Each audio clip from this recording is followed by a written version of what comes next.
Hey everyone, welcome to episode 95 of the Masterclass. My name is Cam, and I'm joined yet again by my good friend, Mr. David Hogue. What's up, man? Well, actually, I should be asking you, how are you doing with the big loss? Really? You're going to go there to start the show? Oh, did you not want to? I'm sorry. No. Okay, so Dave is referring to the Sweet 16 in this year's NCAA men's basketball tournament. The women's tournament's currently going on as well. And I am a dyed-in-the-wool University of Michigan fan. You can tell me that your school's better, but I won't believe you, and I'll give you reasons why it's not. Anyhow, Michigan has been on quite the tear recently. They were a hot team. Yeah, going into the Big Ten tournament, they had won 10 out of 12, and their two losses were an overtime loss on the road, and then the other losses on the road, and Northwestern threw the ball the entire length of the court and laid it up with like 0.4 second. So, anyways, they won 4 games in 4 days after their plane couldn't take off and ran through the fence and across highway. Went on to win 4 games in 4 days to win the Big Ten tournament, which they haven't done since the inaugural Big Ten tournament in 1998. Wow. They get to the NCAA tournament, win a really tight game against Oklahoma State, win a really tight game against Louisville, who they lost the national championship game to in 2013. And Louisville's ranked 2. Louisville was a 2 seed, Michigan was a 7 seed.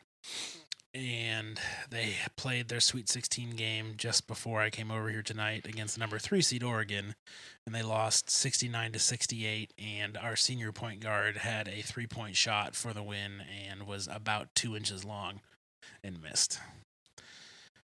Really realized you probably didn't need that much backstory, but it is what it is. It is what it is. And I am wearing my Michigan hat, and it was the first thing Dave noticed when I walked in his front door. So, all that to say, go Blue. Congrats on the Big Ten tournament title. Congrats on beating Louisville. Yeah, they really they good had season. a good, yeah. Started off hot, middle was rough, ended on an absolute tear, probably playing some of the best basketball in the country. Yeah. And they were kind of my team that I was like, I think they're going to go to the finals, but okay, you weren't so there. No, my bracket, I actually, in my bracket, had them over Louisville. And that was more of like, come on, guys, we can beat this team. And then I was like, well, if they're going to beat Louisville, and sure they can probably beat Oregon because one of Oregon's best players was out.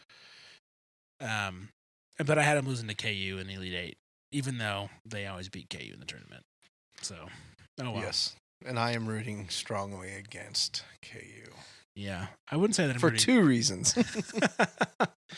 Dave's not a KU fan, even though we both live very close to that. It's kind of an ugly campus, isn't it? Yeah, I think it is, but some of the parts are pretty rough. They did, Dr. James Naismith, the inventor of basketball, is from Lawrence, Kansas. Oh, he's actually from Lawrence? Well, I don't know. He's from Massachusetts. He's from somewhere out east, I think, Massachusetts. But he was at KU. And well, anyway, he's actually buried in Lawrence, Kansas. And I thought you were about to say Allen Fieldhouse, and I was about to get really creeped out.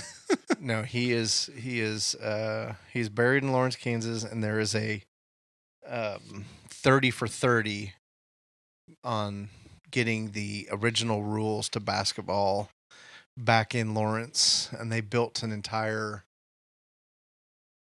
addition to Allen Fieldhouse to house the rules to basketball. Is his tombstone a backboard, and is there a rim attached to it? Because that needs to happen. No, there's not. I mean, why wouldn't there be? Because I don't think there was actually a hole in the basket. Oh, still just like actual basket? Yeah. Yeah. So. Well, all right. So that's been Sports Corner on this edition of the Masterclass. What else is going on? Anything else that we should talk about? Oh, I don't know. Is there? There's all kinds of things going on. I don't know. Let's see what's podcast relevant. Healthcare and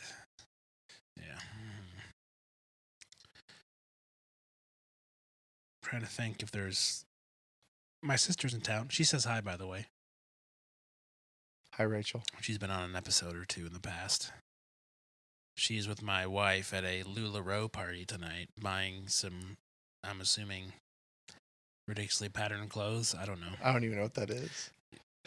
It's the new hotness, apparently. It's the new hotness. I don't know. Meredith has leggings that have cats on them.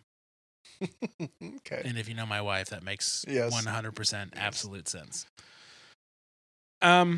Any book recommendations or other podcasts or music or anything that you think other people might enjoy? I finished listening to, not reading, The Insanity of Obedience by Nick Ripken, who did The Insanity of God, I think was the other one. There's a theme he's got going. Yeah, well, it is. It's kind of some crazy stuff. I will say that The Insanity of Obedience is a good book. It is, I believe the audience is aimed at people who are missionaries in places where the church is persecuted, heavily persecuted. So I think it's designed towards missionaries to like the Middle East and to China, Muslim countries, things like that. And it's very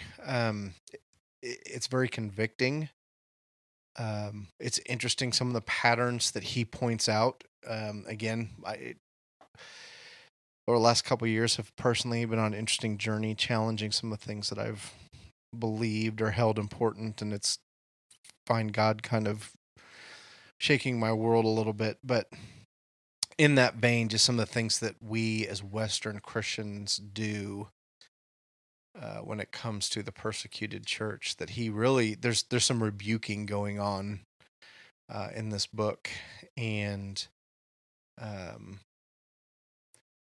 kind of an element that I've really kind of this whole just concept of if you're working to make yourself comfortable, you're really not doing what you probably should be doing in Christ.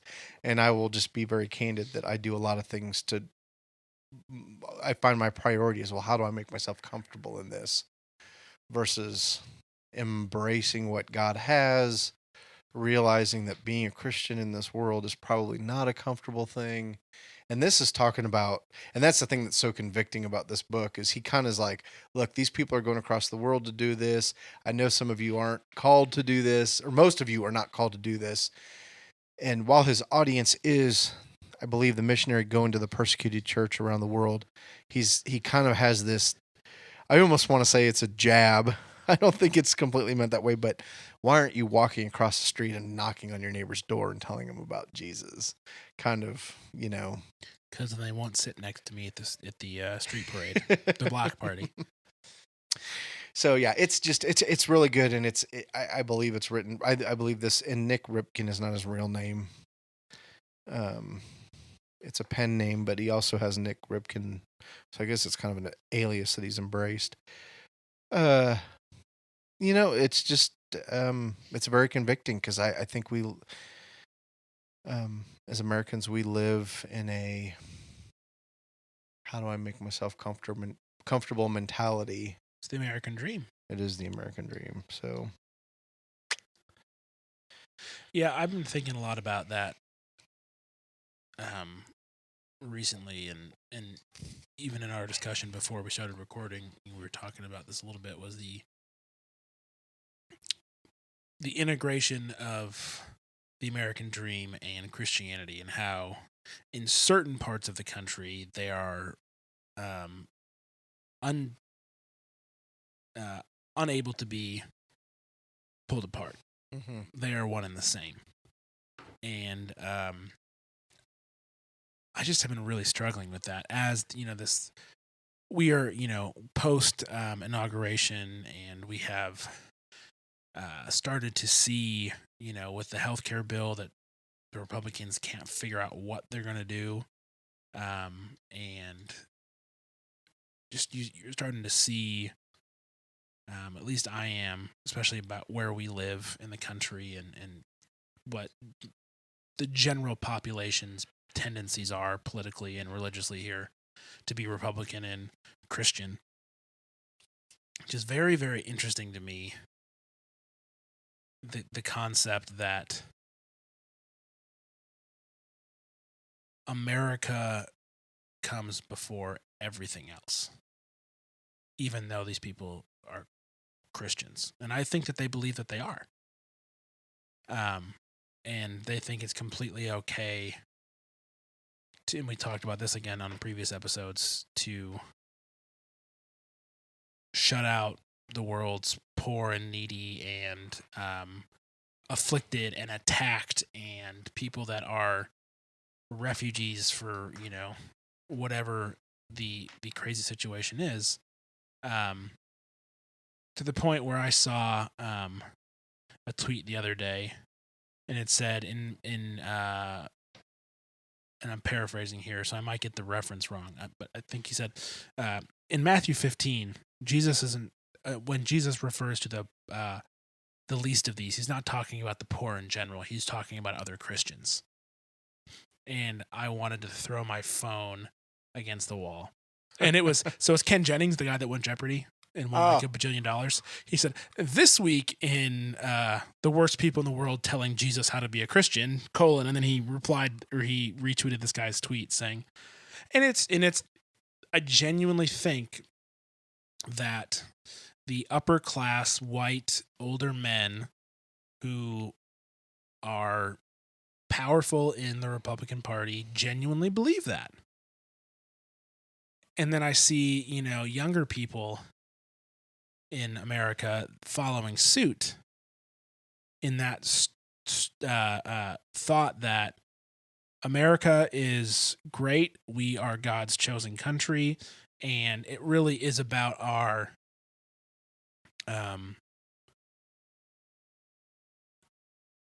glory, almost is the word that comes to mind. And so I've been really trying to figure out why people that believe that, like, where are they getting this from? Why do they think that that's what the Bible says, that that's how Jesus operated?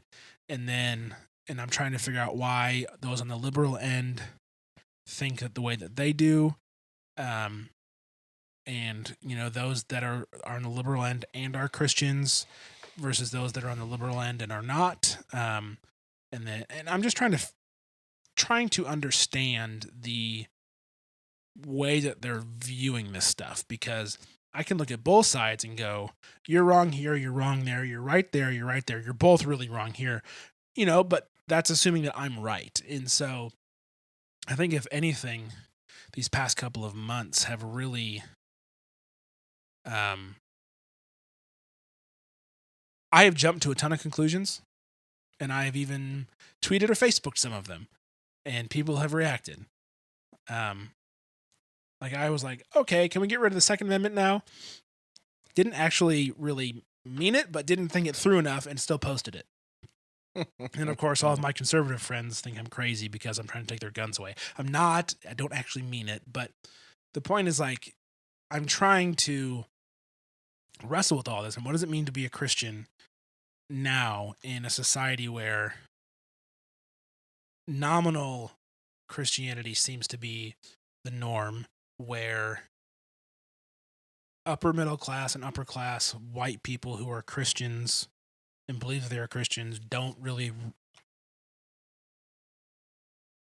know what the Bible says and act in a way that proves it.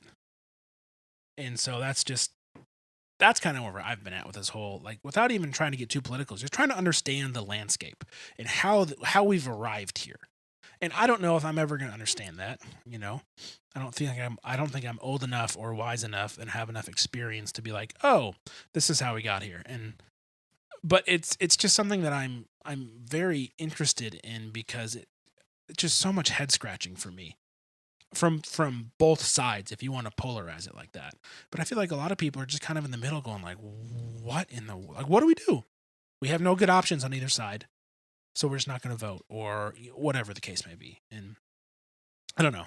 I'm rambling now, but I think that's the point, is I'm trying to figure out what it means to be a Christian husband and dad and white man in middle to upper middle class suburban America in Kansas, where I really don't feel like I fit in a whole lot as far as, like, those views are concerned.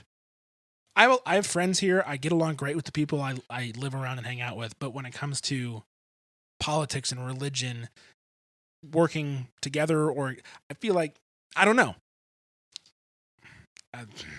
That probably made no sense. But that's how my brain is right now when I think about what it means to, to try and understand Jesus and the Bible, and also living where and when I do. Yeah. And it's just a mess in my head. So if that was a mess that just came out of my mouth, that's why. I say I'm at a similar position as you. Is I look at people and I'm like, I don't understand how you come to the conclusions that you're coming to. I'm convinced that many of us, and I include myself in this, don't know the Bible the way that we should. And if we do, it's not, the application is just seriously missing, it seems like. And I think there are a lot of things that, a lot of places where the church is dropping the ball, because if I think the church was doing what the church should be doing, one of the statistics that I heard in a book that I was listening to, and I can't remember if it was Nick Ripkins or not, was just basically kind of, that I hope this is correct, and I believe it is, but essentially there are literally billions, if not trillions of dollars for the American church.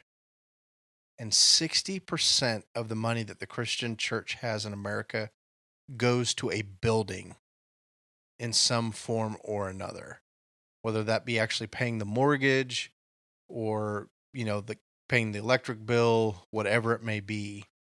But 60% of church budgets ultimately get consumed by a church. And boy, Jesus never ever had a church. He never had a building, I should say, four walls that was the church. And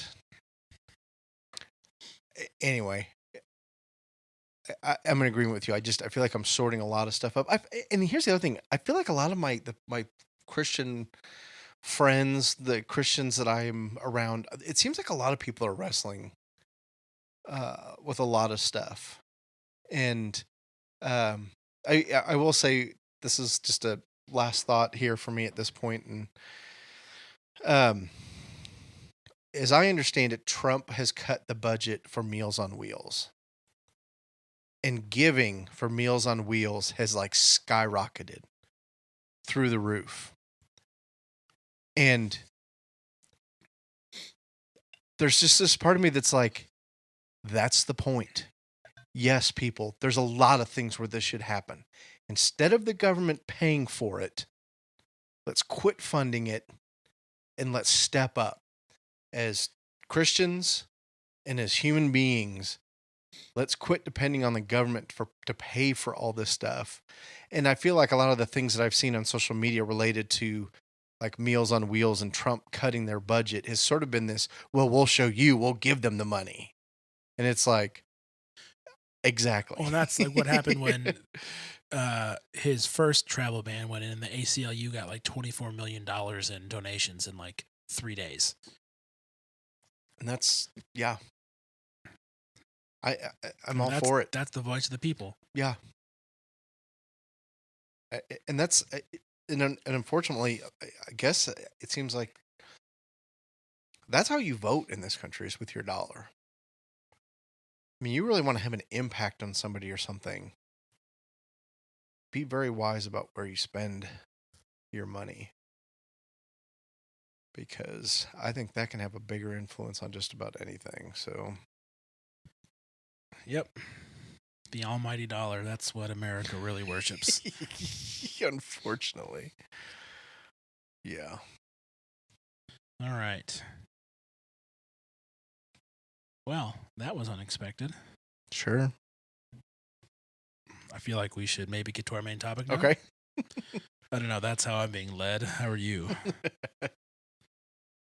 I can embrace that. Yes. I was trying to think of some other silly churchism to throw in there, and I fell flat.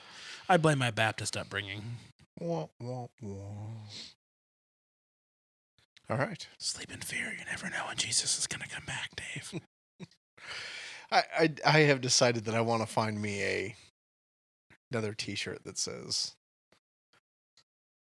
Jesus coming, look busy. You know what we could do? Just make our own. It's been We're due. I want to say it's probably been almost 2 years, a year and a half at least. Yeah. Since we made our She Bears t-shirts. Yeah, that's probably right at 2 years. We might have to consider that. If you want a Jesus is coming, look busy t-shirt, let us know. How can they let us know, Dave? They can let us know by email at hello@supermegacorp.net or on Twitter directly to you at Cam Brennan, CAMBRENNAN. Ooh, A+, Dave. And I don't even remember what mine is anymore. I think it's at David J. Hogue. Yes. What have you done? Come on. And then is there an at Masterclass that they could? At Masterclass FM. At Masterclass FM. That is a lot of Twitter accounts. That's a lot of Twitter accounts. So Well, I think there's even a Super Megacorp one too. Yeah, no one follows that account. I think we have like 15 people. I shouldn't say no one. 15 very, very special individuals follow that account. But a majority of people get their announcements through our other various channels. But that's at _ Super Megacorp because someone else stole Super Megacorp. Real quick. What does Jesus coming, look busy actually mean? Because I feel like it's tongue in cheek, but I feel like there's. It is definitely tongue in cheek. But I had it when I was a youth pastor, and it was one of my favorite t-shirts. My senior pastor did not like it.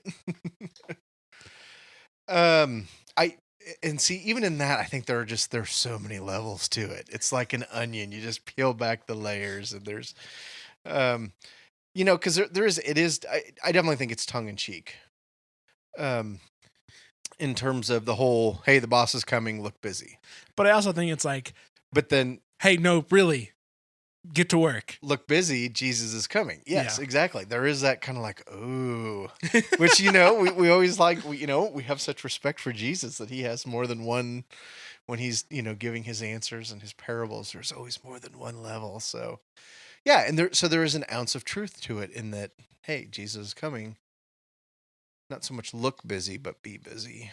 And I think that's even another thing that I ebb and flow of just how we do life. And I definitely think we need to have margins. So I need more margarine in my life. Boundaries. We need boundaries. I don't even think I could say that word right now. But I also am like, I think the American church in particular could be doing so much more. And I used to even kind of poo-poo the whole, oh, dream big. Jesus wants you to dream big. But I do think we put a very awesome God into a box and we don't expect God to show up and do mighty things. And I think we should be better about that. And again, it comes back down to we rely on our own dollar instead of allowing him to provide. So, all right. Do you want to do the reading tonight? Since I feel like I've been rambling for many minutes. All right. The word of the Lord. Matthew 26:47 through 56. While he was still speaking, Judas came, one of the 12, and with him a great crowd with swords and clubs from the chief priests and the elders of the people. Now the betrayer had given them a sign, saying, the one I will kiss is the man. Seize him. And he came up to Jesus at once and said, Greetings, Rabbi. And he kissed him. And Jesus said to him, Friend, do what you came to do. Then they came up and laid hands on Jesus and seized him. And behold, one of those who were with Jesus stretched out his hand, drew his sword, and struck the servant of the high priest and cut off his ear. Then Jesus said to him, Put your sword back into its place, for all who take the sword will perish by the sword. Do you think that I cannot appeal to my Father, and he will at once send me more than 12 legions of angels?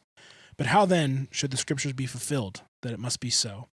At that hour, Jesus said to the crowds, have you come out as against a robber with swords and clubs to capture me? Day after day I sat at the temple teaching, and you did not seize me. But all this had taken place that the scriptures of the prophets might be fulfilled. Then all the disciples left him and fled. Some friends they were. Seriously, man. And these are the same ones that just Fell asleep on him? Yeah. Yeah. Well, and then Yeah, they're having a rough night. yes. So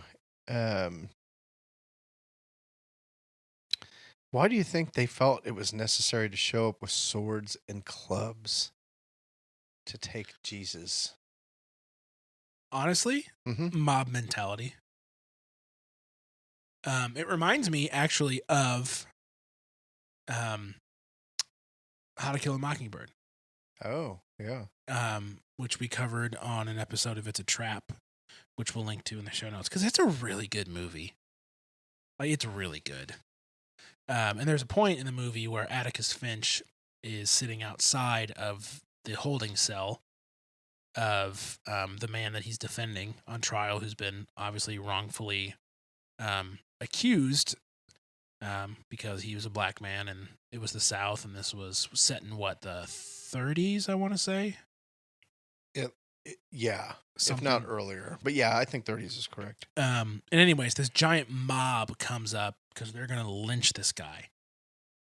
And now they don't have swords and clubs, but it's easier to do something really stupid when anonymity is part of it. And I think that that also applies here. And they bring the swords and the clubs to show that they mean business and that they're, we're really going to take this guy down. And, no matter what happens, we're going to do whatever it takes to bring this guy down. And I genuinely think it comes down to mob mentality and trying to psych themselves up. Probably because some of them know what they're doing is wrong. Probably not all of them. I'm sure quite a few of them believed that this Jesus guy really had to go because he was shaking, things up, and that was not okay. But I guarantee there was at least a few that were just like, I'm here because the boss told me to, and I really need my job. But this doesn't seem kosher, to use a contextual word. So in that context of, and I agree with what you're saying, because I think it's interesting that they show up with clubs and swords, and yet Judas is telling him, the one I kiss is the man, seize him. So there's like this sort of this juxtaposition, good word. Yes. Of, okay, so Judas is going to walk up and kiss him, and that's going to be the time to go. Yeah, I feel like I could be like, hey, the tall guy right there in the red robe, him. In the middle. Yeah, the audacity to walk up and kiss him on the cheek and, oh, greetings, Rabbi. Like, everything's fine. Don't mind the giant mob behind me. Yeah, I've always thought that was very interesting. And I kind of wonder if the greetings, Rabbi, was said with like a really wicked grin on his face. Well, but then Jesus responds to him by saying, friend, do what you came to do. So there's this like... Yeah, but I mean, I don't know. We're speculating at this point. Oh, yeah. Oh, definitely. But I feel like if there was any subversive subtext, it came from Judas. Yes, I would agree. Because I genuinely feel like when Jesus says friend, he's being genuine. Because they spent how much? 3 years together? Mm-hmm. At least. Yeah, roughly. And even though Judas turned out to be a giant, butthead, you have to imagine that Jesus came to appreciate and actually enjoy him. Mm-hmm. As Jesus is wont to do with everyone on the planet. Well, and that was actually kind of my next question was, so when Jesus chose Judas, Do you think he saw potential in him and he was chosen in the same way that the other 11 were of, you know, there's potential here, there's upswing, best indicator of future success is past performance, No, it's all not. That's not all true. those kinds of things. Or, and again, I know we've debated the whole human nature versus divinity and all that kind of stuff of, he knew who he was, he knew he was getting, and it was just fulfilling prophecy. Or do you think it maybe unfolded a little bit more than that? And you kind of answered this already, I think, with what you said of, calling him friend. It wasn't tongue in cheek for Jesus. Yeah, I'm assuming it wasn't. Being tongue in cheek is not sinful. Hence why we're probably going to make Jesus is Coming Look Busy t-shirts, because it's not a sin. It's funny. It's funny. Much like the She Bears t-shirts were funny. I guess what it comes down to is when Jesus came to earth, he had to know the end game, but did he know the details? Mm-hmm. Because for me, that changes things. Because if he knew for all eternity that it was going to be Judas and he still picked him anyways, again, that says a lot about who Jesus is and what he's about. And the other question then, because I feel like that has to be the case. If God is all knowing, then he had to have known from the beginning of time that this is how it was going to go down. And these are the exact circumstances that was going to happen. The other question then is, and this is one that I don't think we'll ever get an answer to, and unless Jesus is really forthcoming with the details in heaven, like when he was born an infant, and he's fully God and fully 2 months old. How does that work? Yeah. Does he still have? I mean, he has to because he's fully God and fully man. But he's still in the physical form of a 2-month-old. So does that mean that at that point he knew that in 33 years, 6 months, and 12 days, Judas is going to betray me? Or was he just like, okay, I'm hungry. Okay, I'm going to go to sleep. And not really, like, that's, again, something we're never going to know. But to me, is like incredibly interesting to think about. Jesus is a 5-year-old. Yeah. Was he just a normal 5-year-old? Or was he perfect at everything? I mean, no. Well, he had to be, right? No. Well, not like... No, I know what you mean. He's not like a perfect craftsman, but without sin. But being a child doesn't mean... Like, being ornery or mischievous is not sinful. Correct. It's not. But my point is, like, even... Okay, at 5, you're able to understand... Right. Right and wrong. 95% of what's going on the planet. Yeah. Physics, calculus, and, world economics maybe aside. Yes. Everything else you can understand. Relationships, like, you've pretty much figured it out. Now, those relationships change as you get older, but you figured out how to piss someone off and how to make someone happy, and that's about it, right? Yeah. And so at that point, when he's that old, does he then realize, oh, this is where my life is going? This is exactly what's going to... And again, this is one of those, academic exercises, or intellectual exercises, I should say, that we don't have any way to answer. No. But it's interesting, because here he knows exactly what's going to happen. He told Judas, or he told the disciples, someone here is going to betray me, the next one who dips, or whatever. Right. And then Judas goes, is it I? And he goes, you have said so. So, like, that's like the point in the movie where, like, they lock eyes and, like, the lights kind of dim and the tense music comes up and you feel yourself getting really uncomfortable. Like, that is the point in the movie where everyone else goes, oh, except for the disciples, of course, because they have no idea what's going on. Yes. So, yeah, and I don't want to get too much into this because we'll hit it later, I think, in 27, but I think Judas's reaction to what he does indicates a true remorse of just devastation for what he has done. that leads me to believe that it wasn't always that way. Like he was a follower of Jesus, you know? Um, Yeah, it is really easy to vilify him. you know, because, and I think we may have touched on this before, but he may be there when we get to heaven. I don't think there's anything that. Sorry, I just got this picture. I'm totally going to ruin your serious point here. I apologize. Could you imagine like walking through the pearly gates and then you're just sitting there, you look over and Jesus and Judas are sipping on Mai Tais with their feet up? Like, hey guys. Yes. What? Yes.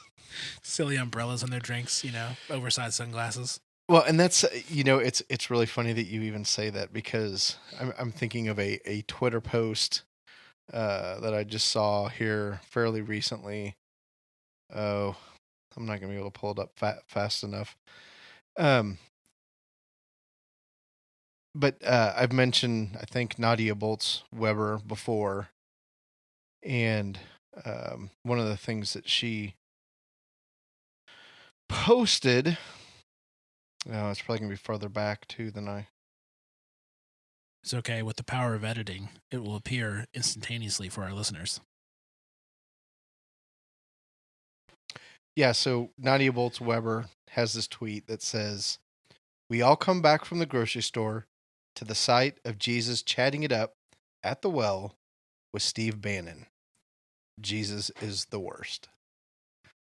So yeah, it was one of those that I was like, "Ooh, that is so convicting." Like I was like, I want to go, Jesus wouldn't do that. But well, yeah. Who knows Steve Bannon's eternal destination other than God? Other than God, but again, Jesus would probably be chatting it up with him if they. Oh, if he's there, yeah, because all of the bad things about us go away. So I'm sure in heaven, Steve Bannon would be a lovely fellow. Here, I don't know the guy. All I see is the news headline, so it's hard to It's hard to pass good judgment on him here, but that's without knowing him, and luckily I don't have to. Not my job. It's above my pay grade by a lot.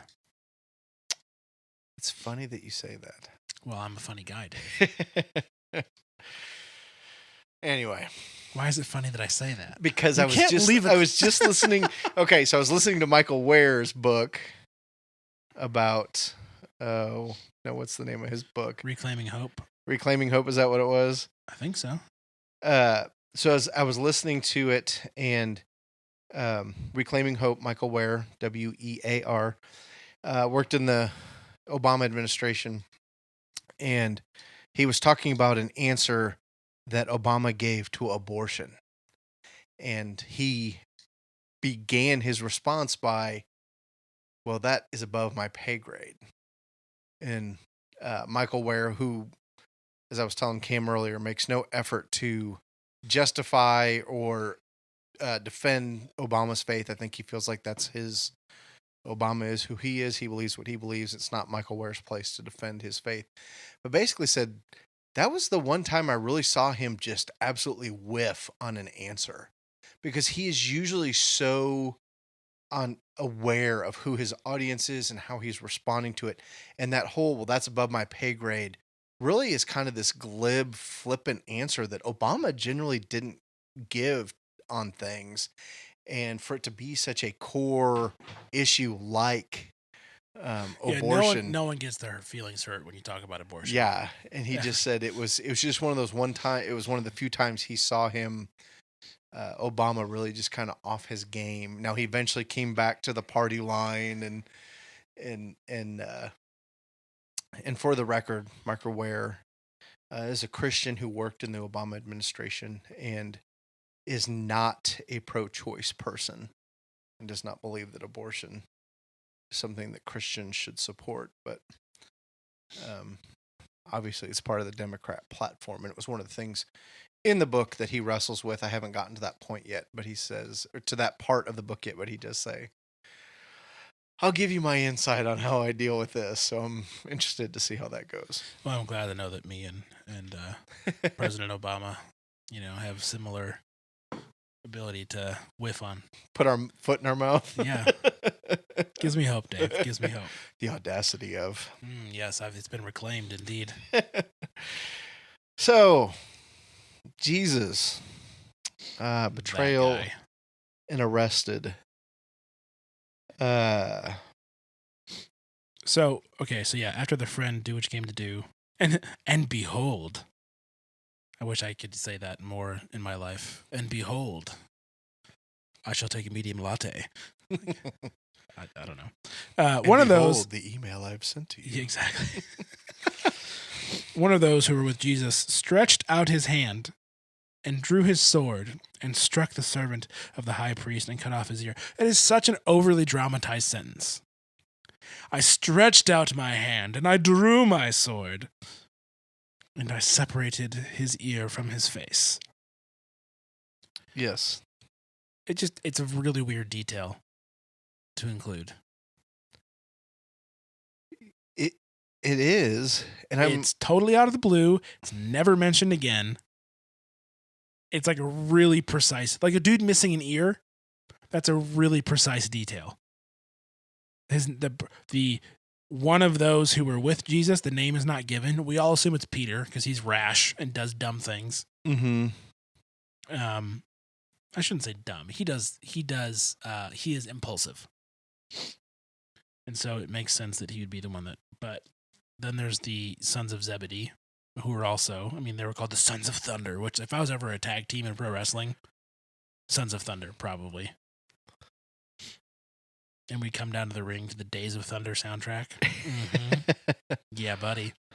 I had a brief stint with congregational ministry, and I did men's stuff.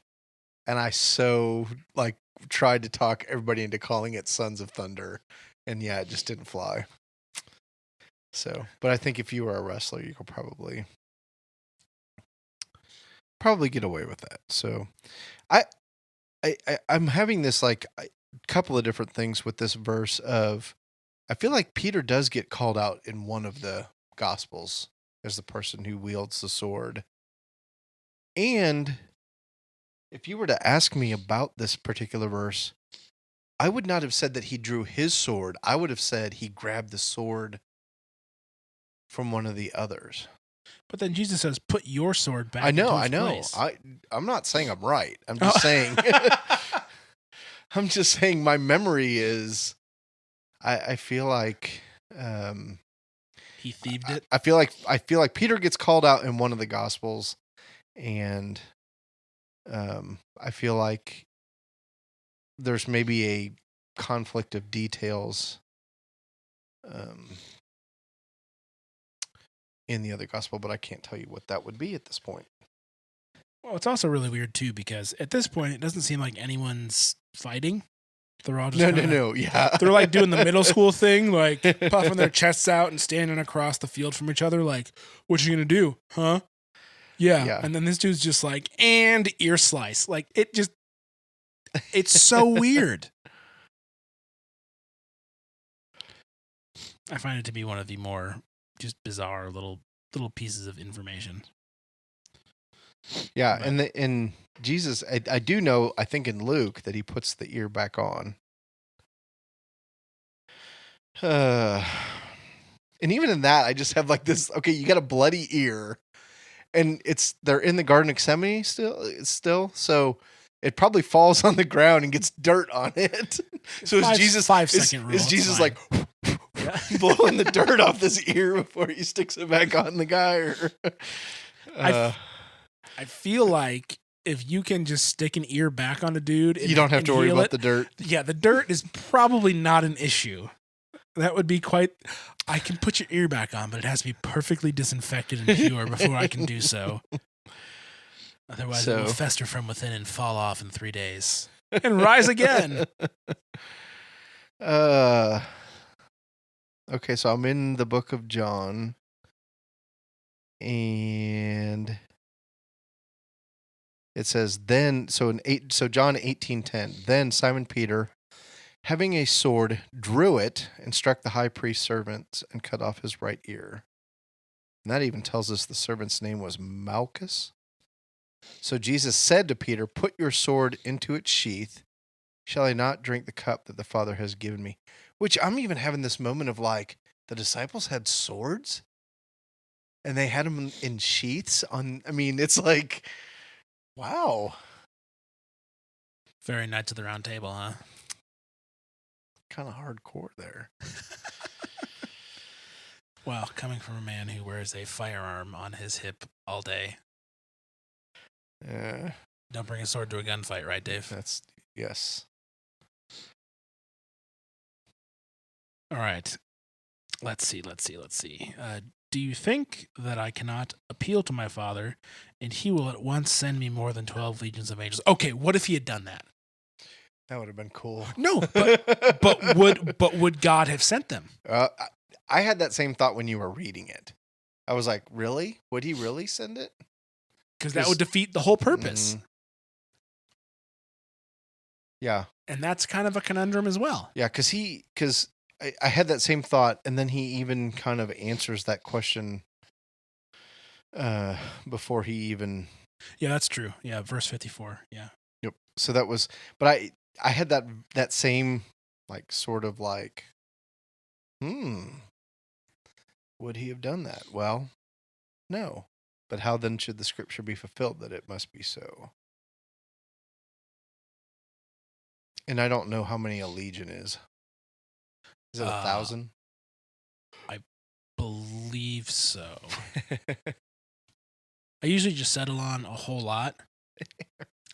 A whole lot. Oh, no. A typical legion, a Roman 5,120. Yeah, a really nice round number. 5,120. Up to 6,000. So that gives context to the, what is your name? My name is Legion, for we are many. Yes. I feel like many's an understatement. We are larger than most small towns in every country. That is crazy. Heck, that's like 600,000. 3 times the size of my college. Sorry, university. Mm-hmm.